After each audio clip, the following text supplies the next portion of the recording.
Right, in this episode, I'm going to be talking to you about Boris's and Corbyn's spending spree and what effect that will have on your bond investments. So, as I've said, we've got Labour on the one hand looking to nationalise Royal Mail, nationalise railways, and nationalise utility sector, and then combine that with his plan of spending on the NHS. So what effect is this going to have? So what we've seen is that his plans are going to cost £250 billion over the next 10 years. That's a huge figure, a huge figure. And then on the other hand, we've got Boris. Boris is looking to spend a bit less, but a significant amount, £100 billion. And he's spending it on a mixture of tax cuts, privatisation, and other policies. And we'll see their policies develop as we draw closer to the December the 12th general election.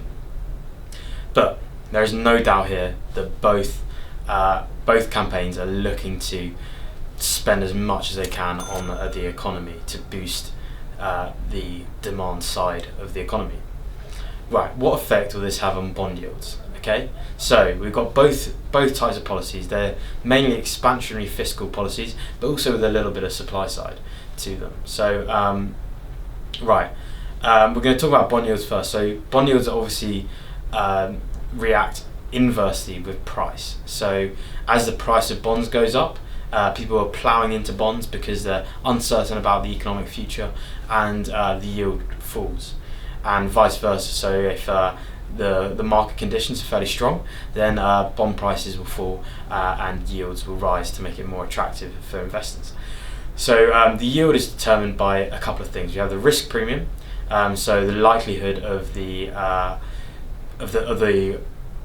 borrower defaulting. So the government is a fairly safe option, so they have a low risk premium, whereas a company will have a high risk premium because they have a higher chance of defaulting.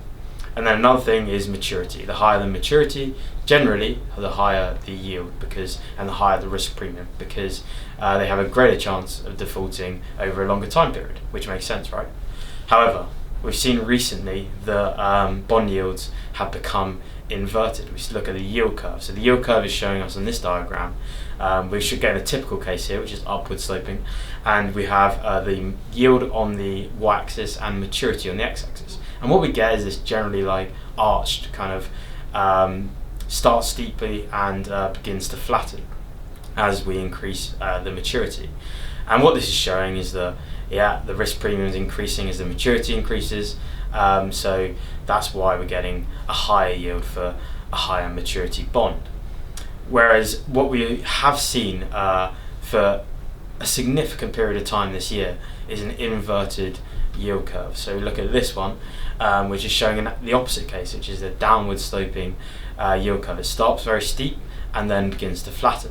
And why is it downward sloping? Well, it's because people are ploughing into the higher maturity bonds because they're less certain about the future economic conditions. So they're getting into they want a stable income in the future, and we've seen it actually turn negative in the case of the 10-year German bond yield is actually turned negative. So people are willing to give the government money to keep their cash safe because they're so uncertain about the economic future.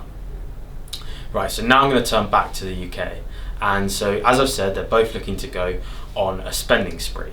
So what effect will this have on the bond market? Right, so as with most things, we get a supply and demand diagram. So we've got the bond price on the Y and supply and demand equilibrium, and then the quantity on the x-axis. So we get an increase in supply. So governments are willing to are trying to take out more and more bonds. So there is a huge increase in supply of bonds.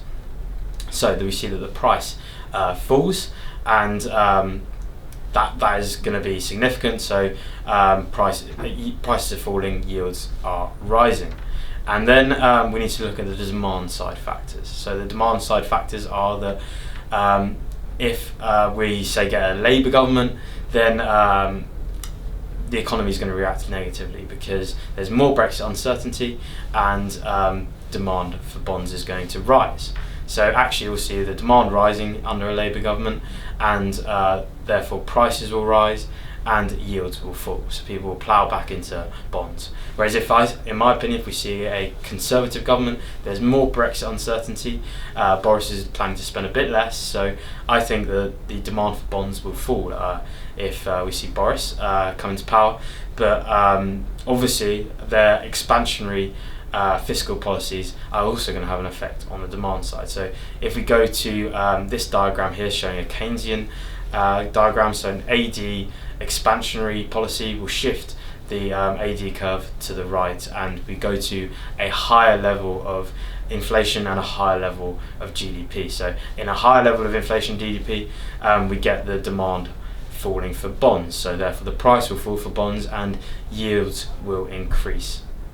So I hope this gives you an idea of what effect a Labour and Conservative government will have on your bond prices and bond yields going forward. Thank you.